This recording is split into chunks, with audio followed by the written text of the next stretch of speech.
Hi guys! So karon tagaan ta mo og tips unsaon inyong buhaton para ma-increasean mo sa trabaho ug ma-promote mo. Wow! Tanaw la. Syempre, kay kung ma-promote mo, na may mga kwarta, makalaag mo, makainom mo, ug isa pa makapalit mo sa inyong gusto paliton. Simple lang. Syempre, kailangan ninyo communication skills ug lakas ng loob. Ug dugay na mo sa inyong trabahoan ug wala mo increase. Pinakauna niyong buhaton is kani. Mag-istorya-istorya ka sa imong department, office mates, ug sa imong supervisors or HR manager.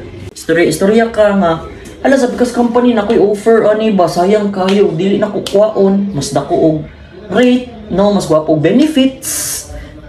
So kana inyuhan ang padakuon hangtod sa tanan makabalo nga mo resign ka. Engagement ba? Ikaduha, dauti mo supervisor. Ina sa HR manager ang iyahang mga gipangbuhat nga wa dili tinuod. Syempre, effort man. Ug kung wala ni effect ang duha ka tips, so magproceed ta sa last, ang ikatulo. Wow! So ang ikatulo, kailangan ninyong strength and courage. So ani ninyong buhaton, mukuha kag papel, sulatan nimo sa imong resignation letter.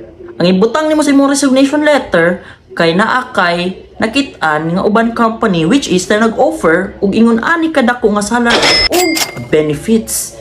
Mao na ang rason. Ibutang nimo sa imong resignation letter tapos ipasa ninyo sa HR office. Wow! So duha ray resulta ana. Ang pinakauna, maayo ug pugngan ka. Unya pagkahuman, tapatan ang imuhang job offer sa pikas kunuhay.